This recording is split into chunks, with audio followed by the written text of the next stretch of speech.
حقيقة الوضع صعب جدا. لا تجد فرق الدفاع المدني إلا المساندة من الأهالي. القصص التي نعاينها مؤلمة جدا جدا.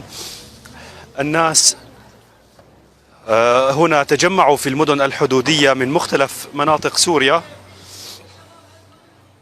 يعني ممكن أن نجد شاب، يعني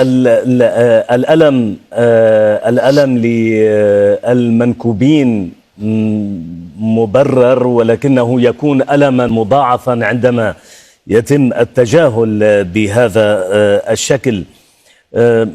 لا ندري ماذا نقول. صهيب، يعني فعلا ربما الطريقة وعزاؤنا وعزاؤك أنت أيضا أنك هناك وتنقل لنا الصورة، تنقل لنا حجم الحاجة للعالم لكي يتحرك لمساندة هؤلاء المتضررين والذين ما زالوا يتضررون بسبب احتمال انهيار المزيد من ليسوا متضررين، هم منكوبون، هم ضحايا، هم جرحى، هم تحت الأنقاض.